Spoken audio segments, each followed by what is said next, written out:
this is the first interview in this series, Scottish Women Can Paint. And it's with Margaret Hunter, who was born in 1948, who studied at Glasgow Art College in the early 1980s, and who I've known since then. She went on to study with George Baselitz in Berlin in the mid-80s. And it's very appropriate that this first interview be with her, because the idea of the interviews was inspired by George Baselitz's comment, "Women can't paint," which she said when asked why women were so underrepresented in art museums and major exhibitions. So this series of interviews with 7 prominent Scottish women artists sets out to disprove that belief and try to understand how, against incredible odds, a group of dedicated women painters have managed to create some of the best paintings produced in Scotland and abroad in the latter half of the 20th century. So Margaret, it's a delight to start talking with you. The first question is just a simple question: where and when were you born? I was born in Irvine on the west coast of Scotland in 1948.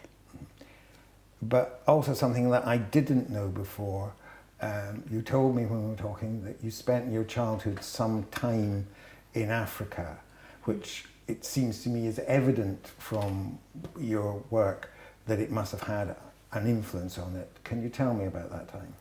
Yes, that was when I think the first time I went to Nigeria, where my dad was working.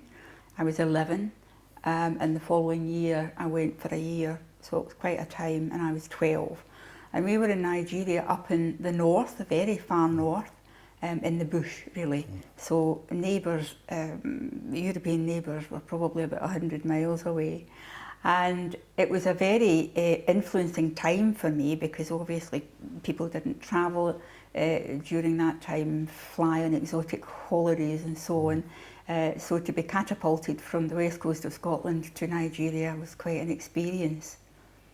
And the other thing which we're going to talk about later is about the influence of African art on Baselitz, and because you went later on to study with Baselitz, do you think that is what drew you towards Baselitz?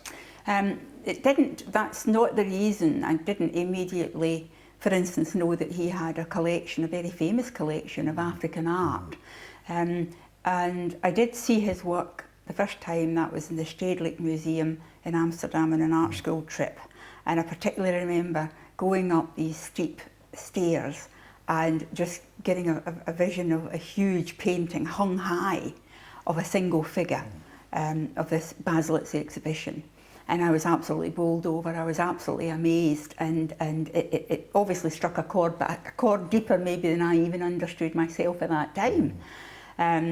Because I remember it was during an interview for an art magazine that the interviewer, who came from South Africa, said, could he have been a stepping stone to get back to your own memories of Nigeria? And I'm sure that was absolutely the case. And particularly the scarification, the tribal scarification on the faces of the men, these marks of identity. And that certainly comes through in my chainsawing of my figures, in my wooden sculptures. That can be seen. Yes, I'm very impressed that you're a chainsaw artist, but we can talk a little bit more about that later. But going on the basic early questions, so was there an interest, you said your father had set up a craft school, so was there an interest in art in your family? No, actually it wasn't a craft in the way that you're thinking of. He was actually sent by the British government. It was the Crown agents who sent him out there a couple of years before independence to educate young boys in technical subjects, crafts and things like that. So that was the reason for that. But sorry, could you repeat what was the last part of your question? Was there any kind of particular interest in art that encouraged you towards art in your family?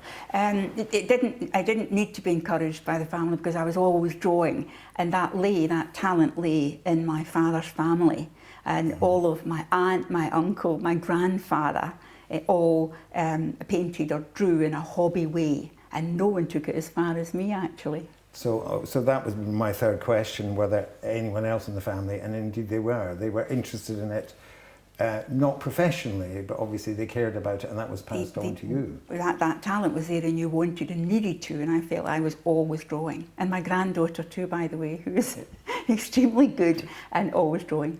Yeah. Well, that brings me on to my fourth of the general questions. Marina Abramovich said, "You cannot become an artist. You're either born an artist or not." Do you agree? No, I don't know if I really do agree with that. I think that we are born with talent. What you do with that talent is questionable. It's actually a lot to do with your personality. It's got to do with, have you got something to say? If you don't have anything to say, you're not really going to become a working artist.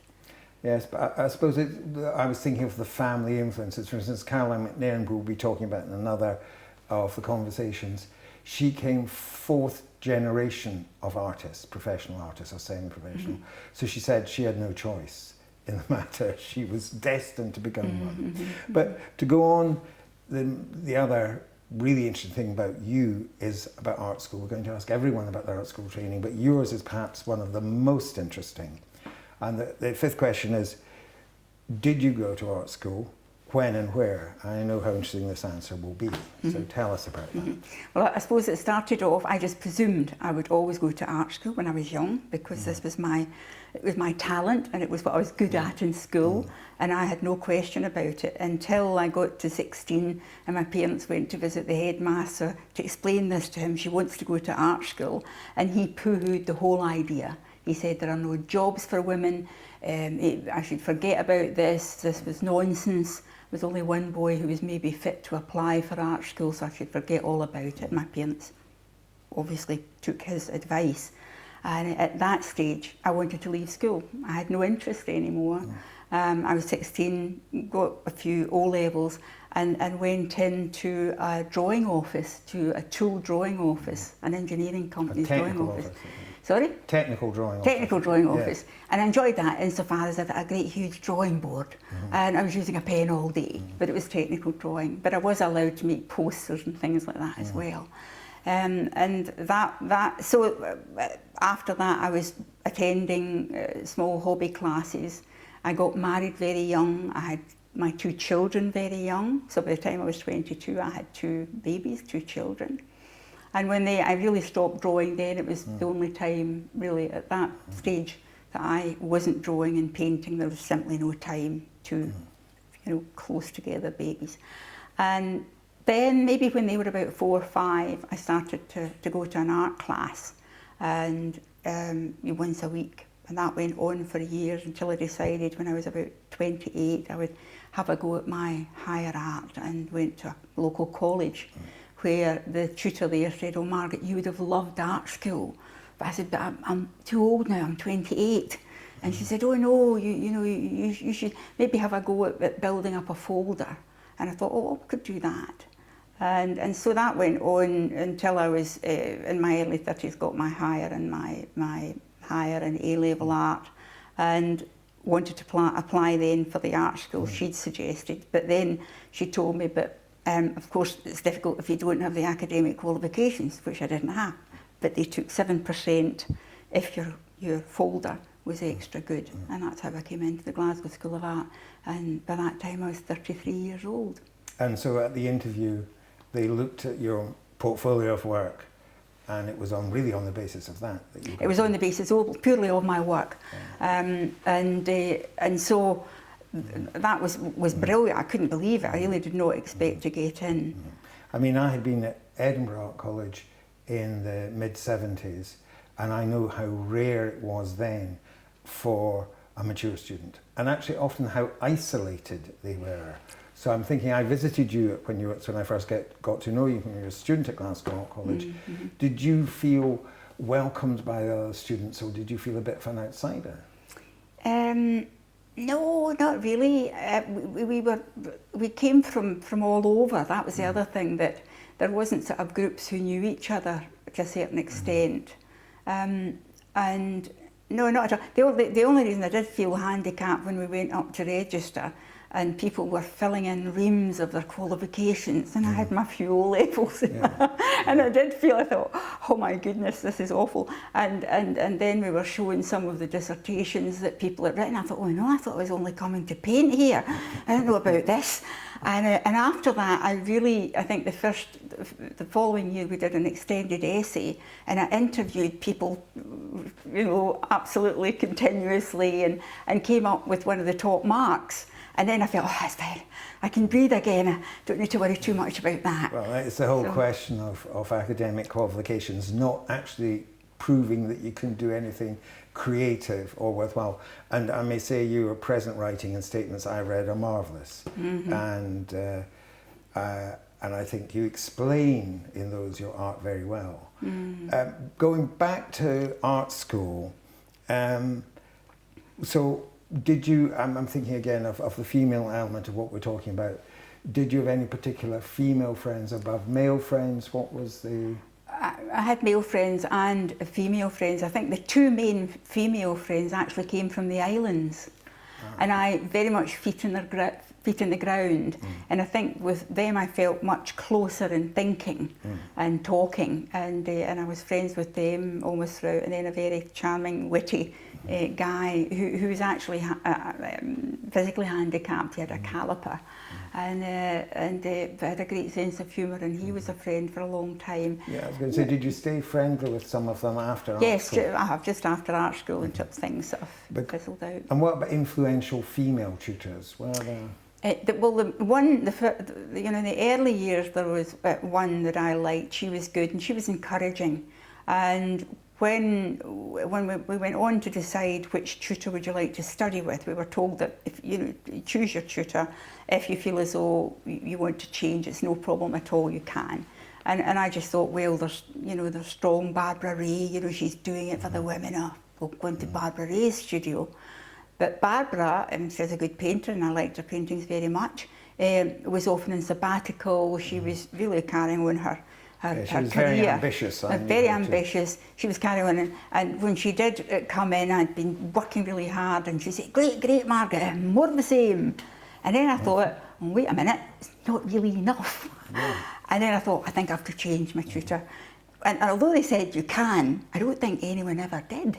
So I went down and said, I think I'd like to go to Jimmy Robertson, because Jimmy Robertson's always there. And Barbara cut me dead.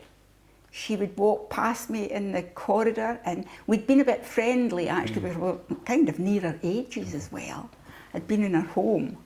And so she absolutely did not speak to me again. And even later on, I found it quite interesting when Art First, the gallery in London, took me on. She was already with them. And the gallery said to me, maybe I shouldn't tell you, but Barbara really didn't, she was not happy that we were taking you on. And she made that known. And I thought, how small was that? And the other thing, I want to say something here, because there is the thoughts about feminism and so on, and how strong that was, or what it was about at that time. People thought Maggie Thatcher would do it for the women. No. She was the boss there of the men. And I had the feeling it was slightly like that with Barbara. She was the main woman, she was a strong woman in amongst the men. I do think that's interesting, because it was one of the questions that one of my advisors on this group, Hilary Robinson, the feminist writer and professor, was asking me about, was there a solidarity? And you've answered that without me asking the question. There was no solidarity at all. We can get on to a bit later about feminist sensibilities and so on, and well, one could ask a question now actually, which I had thought of, question 9. I mean, what recognition did you receive at art school, and how did it compare with what your male contemporaries got? To be quite honest, I think that the female students there were some who jollied along, but there was a group of really ambitious women there too, and I think I can't differentiate between the men and the guys and the women, and certain tutors, if they saw you pushing on and being independent, you did get a lot of support. Of course, when I saw you first, you were still a student then, because my great friend, the artist Håkon Tay, was a great admirer of your work and thought, rightly, you had great potential. He said, you must come and see Margaret's work. And so I came and saw it. And that's when I included you in that mixed exhibition of the best of the art colleges for the year, which would have been in what, 85, do we think? Or 86, I think it maybe was. So I had forgotten, well, I thought you won the best in the whole of Glasgow Art School, but they didn't. So that, and that question, how you were recognised, they didn't recognise you as being one of the best. Well, the fact was I didn't apply.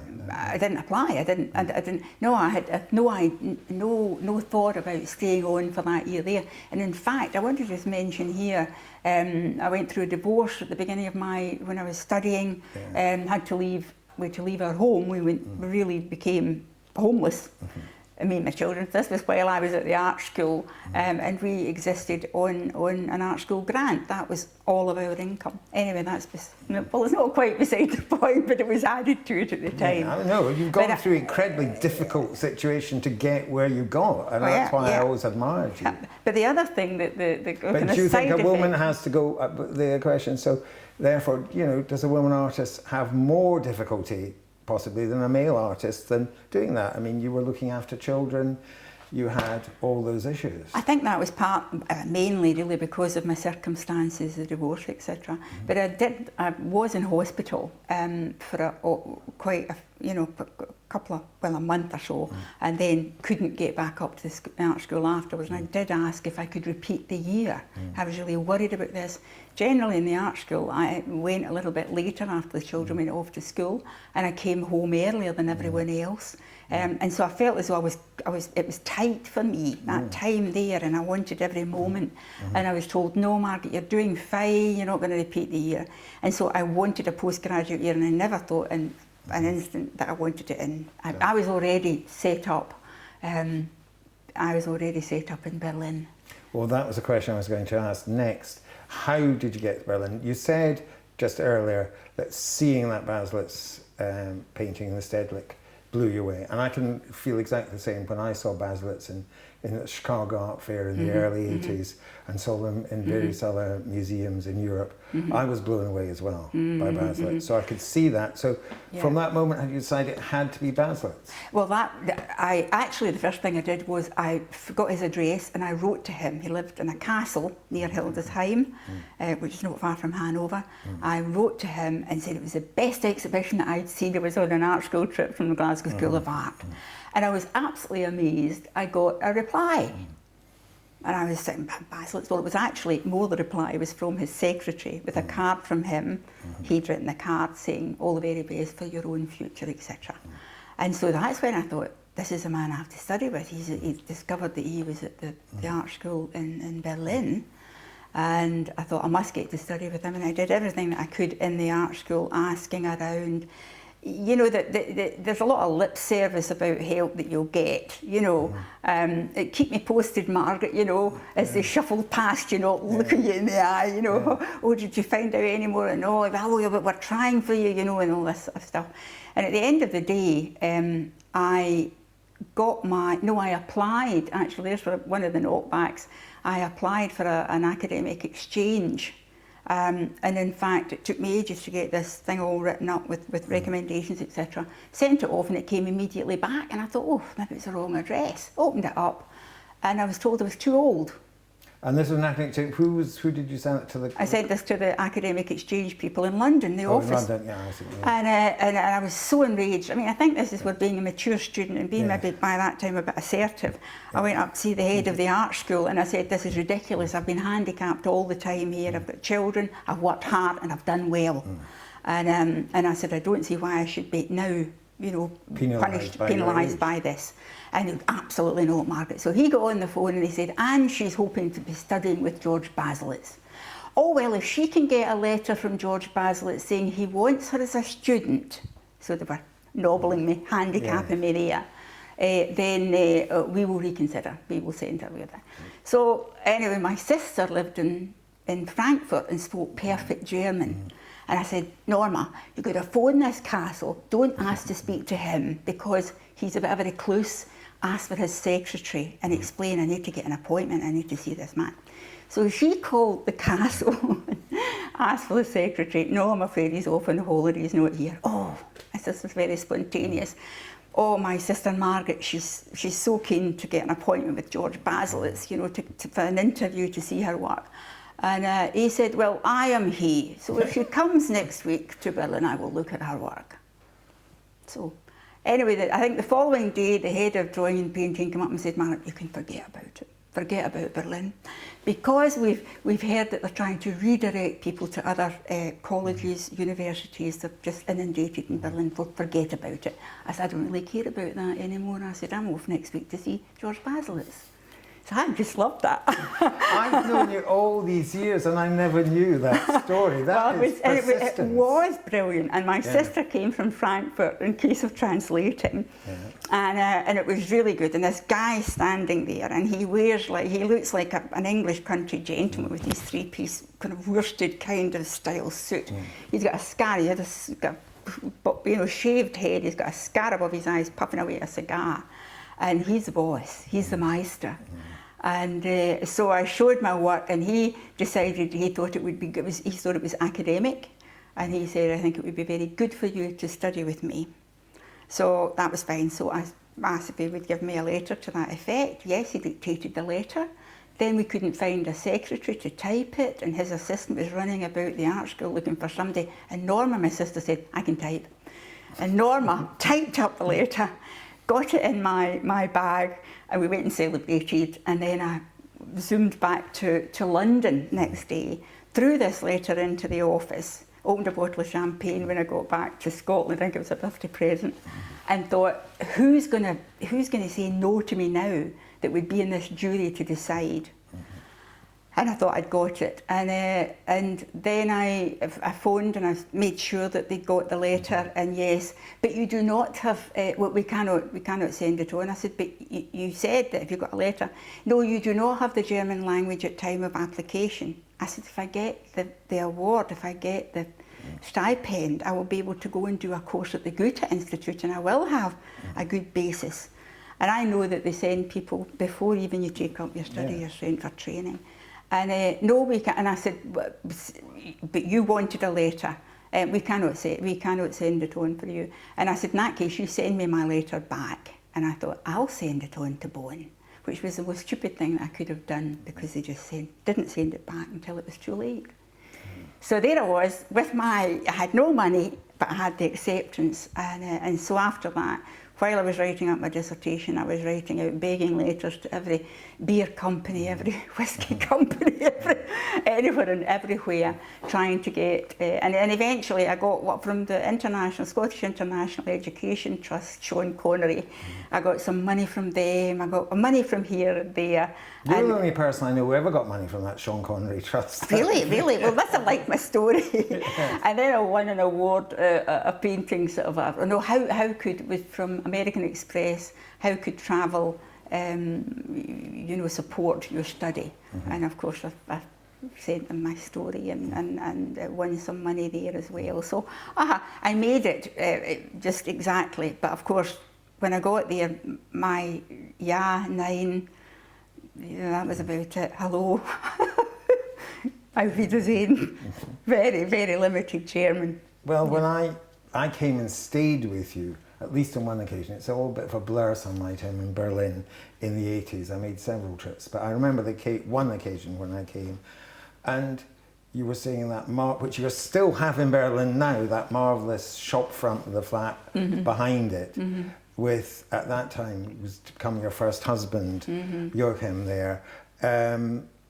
But you seem to be pretty integrated into the art scene when I met you there. Yeah. Well, that was probably, you'd only been there 6 months a year, I would have thought. Well, no, but then I'd had my study there, I'd made contacts. Actually, through your exhibition, I got more or less, I could say, it led me to my initial gallery in London with Vanessa Branson. Oh yeah, so that was the other in the list of questions. We'll go back a little bit because we've moved far on, but that does bring us back to the question 9 in the original list. What was your first exhibition post art college, and how did you forge a professional career? Well, the post was with you. was in the 369 gallery, and I was quite delighted about that, very, very pleased, very proud about that. And you were very supportive even after that with other exhibitions, so that was great. But actually it was, I think it was during the 4-person exhibition, graduates, that Lady Mary Rose Beaumont wrote a piece in one of the major newspapers, and she was very kind to me. And by that time, I knew that I was a survivor, and I knew what to do, and what to write, and writing to people and phoning them had helped me in the past. And I wrote her, I phoned, and I said, I'm coming down to London, I want to look at galleries, and would you give me some advice, please? Would you meet me? And yeah, she came back, absolutely, with a glass of coffee, a cup of coffee or a glass of wine, we'll meet up, which we did. She suggested, she looked very carefully at my work, she thought it was influences of Palladino, whom I really liked. And so we talked a lot, and she suggested several galleries. And what was good was they didn't throw me out straight away, most of them. And the one I went into, one of the last, was Vanessa Branson, which was a relatively new gallery. So I walked in and I said, I've just come back from Berlin, where I studied with George Baselitz, and Mary Rose Beaumont suggested I come and see you and show you my work. Well, you got your 2 names out, you better sit down and show me your photographs. So that's how it really started. That was my foot in the door in London, and after that I really always had, up until sort of recently, gallery. And that question that is, what about galleries in Europe, and particularly Berlin first, and collectors in Berlin? Did you, when you finished at Berlin, did you start, I mean, well, it was another question actually, I think about 11, because you've answered number 10, how were you critically received? And that was a Mary Rose Beaumont, and it went on from that. And you always had good reviews, I know that. But how well were you able to survive as a professional after Glasgow and Berlin through painting sales, commissions, etc.?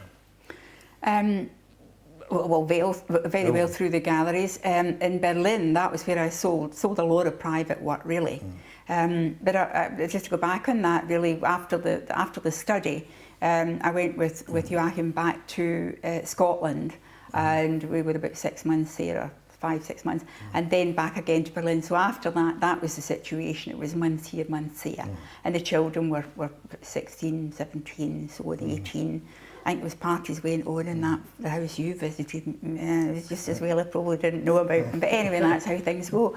And but no, what I did was I went round the galleries. Now, there must have been about 400 galleries in West Berlin, right? And quite often it's an architect whose wife decides, well, what's a kind of in thing for me to do? I'll start a gallery. So there was quite often not that much knowledge about it, and it was just a bit of a kind of society thing to be doing. So there were some serious galleries, and I just went round knocking on doors. But actually maybe quite interesting, the first exhibition that I went into was an open for anybody and everybody, hobby artists, professors, you name it, huge halls, the exhibition halls in Berlin, set up to show every kind of art. And when I went in, the way I was painting at that time was very free, quite abstract. And I was kind of shocked to see so many works exactly the same, and mine too. And that changed my way of working, I would say. So that was a bit of a shock. I thought, I don't want to paint like this, oh my goodness. But anyway, through that exhibition, I did get to meet a gallerist who showed work, and I had several exhibitions there, and she did quite well with my artwork. But she was a painter herself, and she set up some trips, for instance, just about that time, 89, no, was it 89? Berlin was the culture capital, and we had a really good exhibition. She is a German, Carla Fioravanti, who was an Italian artist, and myself, Margaret, Hunter, Scottish, and the 3 of us had an exhibition there. And the next cultural capital, I think, was Glasgow, and I managed to get that set up. And the next one was Italy, Florence, and Carla managed to get that organised, and so that's where we went and did our thing. And that Goodness, was good. a lot of organisation, more than I ever thought. Because when we met, we were having pleasant drinks and good conversations exactly like this. Well, yeah. But let's go then back to some of the most important questions and this was one of the questions which I'm going to jump. It was question 18. Did your work engage with current events in the latter part of the 20th century? Now, your work, that question could have been, it was invented before we would know what we were doing, so that is made for you. Tell us about you and the Berlin Wall.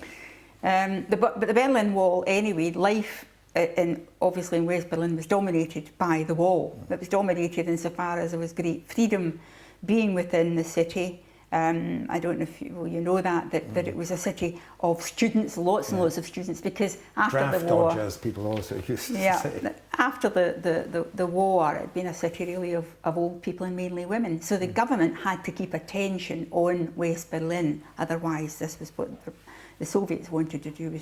They were angry. They should have all of Berlin and not just the east. And so attention had to be and they poured money into West Berlin.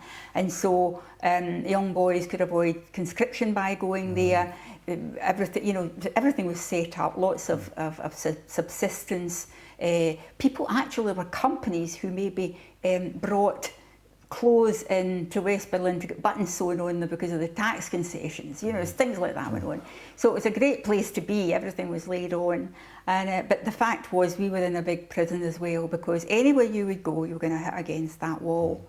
And the night the wall, when the wall came down, it was utterly amazing. It was not expected, although there had been lots of demonstrations, peaceful demonstrations before it, marches and so on.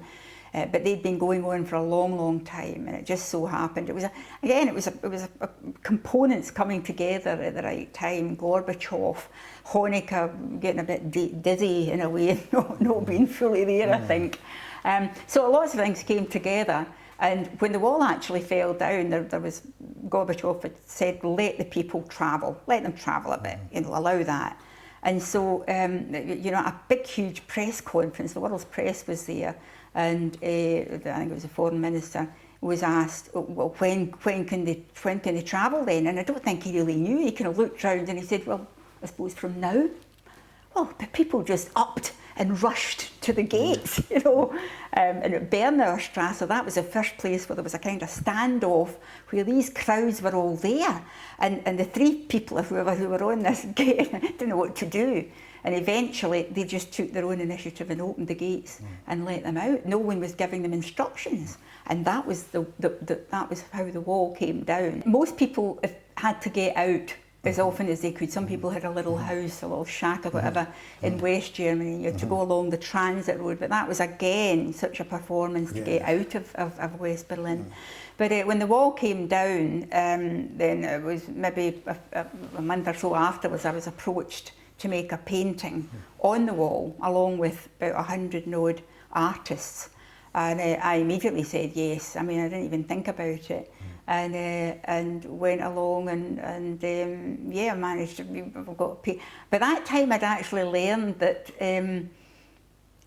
in Germany, your colleagues there use the elbows. If you're a bit slow, you get, or if you say after you'll be at the end of the queue. There's no beating about the bush. So I did ask for even more segments than I thought I needed, but I thought I can always give them back. Otherwise, I could see, things were sort of going on in that way. People were stating their claims, and from every country. I mean, in East and West, that's what they wanted. They wanted, from Czechoslovakia, people were beside us, Romania, Russian guy, American, New Zealand, Italy, Spain, you name it. Every country was, was an artist there working. And although we couldn't, it was a tremendous atmosphere. Although we couldn't actually understand each other, we'd smile, we would wave, we'd say some chit-chat and you got a kind of answer, but we couldn't really understand each other. So it was an amazing, absolutely amazing time. And I made, during that time as well, I really realised things are going in the beginning in a not very great way for the East Germans. And I think because I did kind of identify with them and how I felt when I came to West Berlin at first too. You just, where did you position yourself? What did you say? How did you act? How did you behave? And they were from a totally different regime, behaviour. They'd been looked after from the cradle to the grave, and they never took no initiative and no motivation. That wasn't allowed. So, you know, they were kind of falling prey to people immediately, business people coming over to the east, taking land, doing this, that and the next thing. Lots of nasty things happened quite early on. And my initial image was about, you know, two huge heads representing the two Germanys lying together. And I was thinking lying because I thought strange bedfellows, because they really were strange bedfellows. But beside, on either side, I kind of made some stitching marks and stitched on another couple of segments. I had the big part anyway, I had my extra segments, and added on small figures which were kind of contorting themselves, moving themselves, and they're trying to fit into the new situation. So that was my work. But actually it was interesting too, because then a young girl came along and she drove her trabby up in the pavement beside me, and she said, I want to paint here too. I'm from East Berlin, I want to paint here. And I said, oh no, you can't just get your brushes out and get started. I said, you have to see the organiser, it's all organised. Oh, I said, come on, I'll take you along, and introduced her. And she was told, no, everything's been allocated now. And there's no chance. And she was so disappointed. And I said, look, I've got some extra, I'll give you, you can have one of my segments. And she painted her trabby on bursting through the wall, coming towards the east, which was great. And it was such a good idea. She wasn't the best painter, she wasn't a professional painter, but she has one of the most iconic images, one of the most famous images on the East Side Gallery is now that trabby. And it gets 4 million visitors every year, the East Side Gallery it's called. So. And I mean, in fact, you were there for the anniversaries of the wall coming down as well, weren't there? Several celebrations for that. Yes, huge celebrations. Sometimes, you know, I was there anyway, and I was invited. I was quite amazed at that.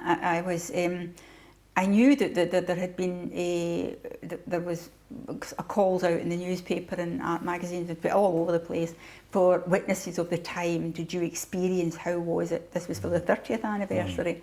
And but actually it was a woman who called me, and she was one of the organisers for this culture projects Berlin, acting on behalf of the government, and said she'd been given my name from the Berlin Wall Association, because they'd taken over looking after the wall and my painting. I had quite a lot to do with them, and that I had been there, and so would I talk to her. So I know I was one of them, must have been one of thousands or whatever, but they chose my my part. Maybe I think they probably needed someone from abroad as well, because it was East and West people. But there was 7 witnesses of the time in the book, which was brought out, which has been reprinted several times. And did they illustrate your piece of the wall in that as well? They didn't have to illustrate it in that, but I have to say my piece of wall's been in lots of illustrations. Yeah. I know. We can't really talk about it here, considering it's, how big is it, your piece of wall? How many metres? Oh, is it? it's 7... 21 feet, was it? Oh, 3.5 metres high, 7 metres long. How necessary is discipline, and indeed what quality is most needed to be a successful artist in your opinion? Right. I would say that discipline, I don't think about it in like discipline terms, but I have to tell you the very first advice I got from Baselitz was to draw. He said 50, 60 drawings a day to clarify my ideas. And that was something I took up. Maybe no, I think he was exaggerating a little. And I never did 50, 60 drawings a day, but I drew, and I always draw my ideas, I churn them out.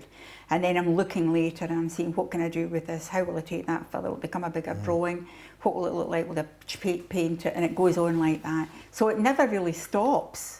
I don't think there's, but the next, I mean, I think that the discipline as far as an exhibition is concerned, that's totally different, because I have to think about how many works do I need. And then generally, I have the canvases, think about the sizes, I think about the drawings, which one am I going to use as a basis for my paintings, whether it's the small ideas or whether it's a bigger drawing, how am I going to take that on. And then I'm working right across the number of, say it's 10 paintings, and I'm working them. Actually, I start one and I think, oh, that's going pretty well, I'm going to the next one, then I'm noticing the first one didn't go so well at all. And so I'm working across and I'm bringing them all a bit further on until I feel as though that they're working together. And then that's as far as it goes. so it's almost what you're talking about, dedication more. Dedication more than discipline. I think if you need to discipline yourself, that always sounds like beating yourself or something. And I think if that's what you have to do when you're an artist, it's not going very well. So then that brings us on to number 17. Now, this is an obvious one, but I'm going to ask you anyway because I'm going to be asking it to everyone. What artists influenced you and what are your touchstone works? Well, the artist that influenced me definitely was Baselitz. But I would say too that actually with the study with Baselitz, and he's a tremendous painter. I mean, he was a really, really well... And a good teacher? And a good teacher, a very good teacher actually, which... can we go back to that remark that where Baselitz said women can't paint? Yes. Well, that doesn't say too much about his teaching then, you know, by his volition, because almost all of his students were women. So, but Baselitz has always known the value of the provocative. Now, when he was about 22 or something like that, he wrote this pandemonium manifesto with his friend. That was a friend when he and his friend were thrown out of the East Art School. Yes, and that because you explained that to me, and I knew Baselitz had come from the East originally. He was East Art, and he was thrown out of the art school for being too not academic enough or too actually they maintained politically immature. I think that was the reason, politically immature. That's a good line. But, yeah, so and he came to the West just before the wall went up. That's what we're saying. The wall went up in 61. Yeah. He came to the West just before that, so he didn't have to cross the wall. No, he didn't have to climb any anyway. Yeah. And yeah, so... And you were saying what he said about German. He said about... But a good teacher, and I think it's worth mentioning as well, because you know my flat, it's a Ladin flat, which means it has a shop front. It's a big, big flat. And the front part, which was the shop, this big window. And the first time I saw him, I didn't have a place in the art school at that point, and he came with a group of students, and they all sat on the ledge at the window, and he talked to me about the work. And actually, the thing is, his assistant said, "Margaret, do you have plenty of work? Because the Meister comes in 2 weeks' time." The Meister, oh goodness. And I went out and I dashed off a couple of paintings, and I had next to no money really. And I managed to get a whole load of yellow paints because of my kind of yellow painting. And he asked me, "Why yellow?" And I thought, I can't tell him, it was cheap. So I was struggling to think, what can I say about this yellow? It's warm and cool. And this, that, and the next thing. Anyway, he turned then to the group sitting there, no, they weren't quite glowering, just looking absolutely expressionless. And do you agree with what she says? I said a few more things. And do you agree with what? And then they just all come in for the jugular, really. Oh, they were not my friends. It's interesting because Hilary Robinson also asked me, you suggested questions about how supportive, again, were fellow female artists. But you were saying in Germany, everyone was out for themselves. I think, no, when they graduated it was a different thing, but I would say particularly Baselitz students, everyone was in competition, and I was another person in competition for his attention. And then actually, Christa Dekans, his assistant, I said, I really want to get a place, I need to get the place, but I was really Baselitz's sort of kind of chosen in a way. I was his student, and that didn't give me the right really to come into the art school. So she said, come along and I'll arrange you to meet some of the other students. I thought, that'd be nice. I thought I'd make some friends. Ha ha ha. I arrived there and they were sitting in a semicircle with a desk and one chair at the other side for me. So, like the Last Supper. So there I was. I luckily brought photos of my work, and they chit-chatted and they mumbled and muttered, and then they said, all right, they were going to let me into the studio. So they let me into the studio. So that was it. So what, the other students had to agree to let you in as well? Well, they did anyway. They had a bit of power. And actually, that was it was a different setup, I would say, from Glasgow, and not quite so like school behaviour in a way. And there, I remember also Baselitz would come round and he would take us from one person maybe to another, and then he'd start asking questions. He wanted discussion, which was really great. I mean, I thought that was something I didn't ever really experience in Glasgow. And so it was really a bit like a kind of medical consultant walking around with the wee group in tow. and things would be discussed. So that was quite different, but I've forgotten where I was going with that. Well, that's very interesting, because you brought me on to 19 and 20, and they go back to exactly what you've been talking. 19.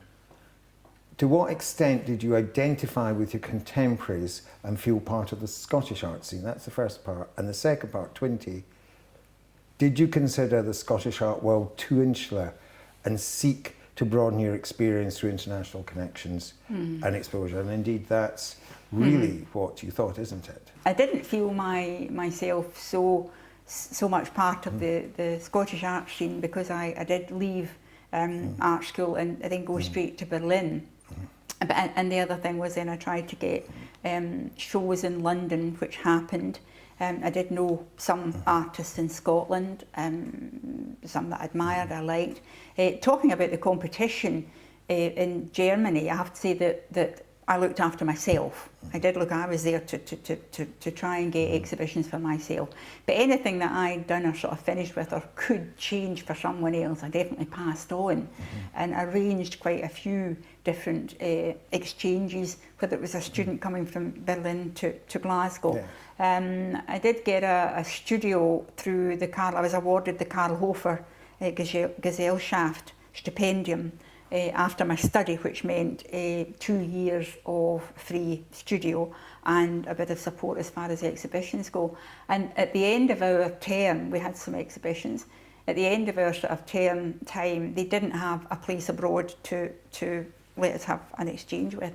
And I suggested Glasgow and went and spoke to folk I knew in the Glasgow School of Art, and an exchange happened between the two groups, and there was a catalogue and so on. So that was, I felt, I did quite a lot of that. So you were opening up things back. It certainly opened up as much as I could. And I certainly say, for me, when showing you, having visited New Berlin, seeing the work you're doing, I thought it was important to bring you back to Scotland as well, for people to see that. And in fact, that brings me on to another question, which I was going to put at the very end, but I'm going to ask this now because you brought me on to that. And it's, if you were talking to a young female art student today, what advice would you give her in pursuing her career? I'd say you've got to run with the ball. If you get any opportunity at all, you have to think about what can you get out of this, what steps can you take beyond that, what possibilities are there. I think it's not to wait for things to come to you. Nobody's coming knocking on your door.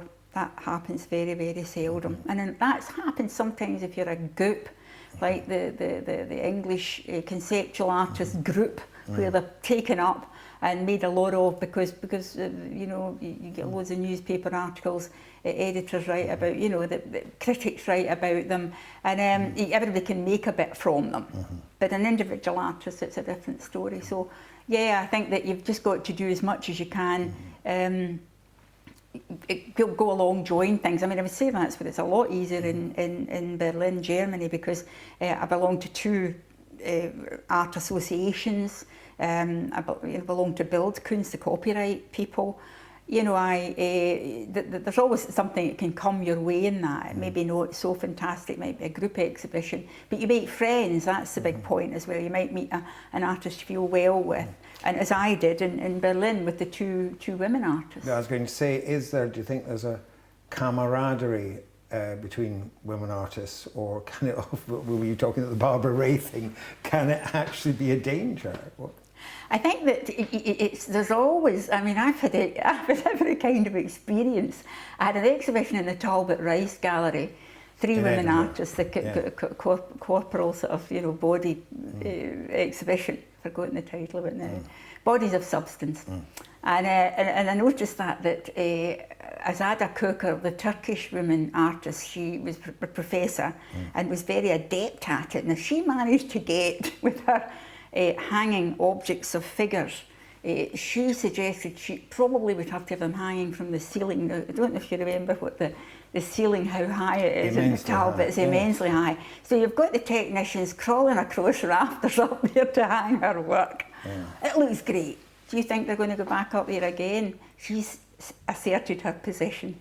So you've got a 3-person exhibition, but you always get the ones who are really quite adept at pushing out.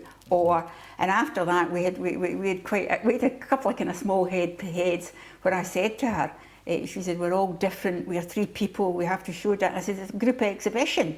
Sometimes we have to compromise. And I think the next day she sat something right in front of my sculpture. And I said, oh no, it was a figure of a woman with a kind of stockinged legs sticking out. And I says, oh, come on, Azada, that's not funny, you know, that's just not on. Compromise, Margaret, compromise. So, yeah, but we became friends later. But actually, that's where, in Germany, you have to stand up for yourself. Yes, you have to say. But also, on your side, your story about you having got some extra bits of the Berlin Wall and given one away to the woman who painted the Trabant is... Yeah, my segment. It will make you get into the gates of heaven, I think. That the other things that really I wanted to finally talk about is the family thing, just about it, and then on feminine sensibilities. And I was going to say this quote to everyone. It's a Maggie Hambling quote. She said, if she had a painting crying in one room and a baby crying in another, she would go to the baby. So did you have to balance your artistic practice with family considerations, and how did this impact on your career? I didn't have them crying as a baby because I couldn't have painted if a baby was crying in the next room, I have to say. So I think it was a kind of impossible question. But the fact was I kind of stopped drawing and painting for those few years while the children were very small. I was very busy. And so when I started going to these little art classes, which wasn't painting at home, so it went on like that for years really until I got to the art school.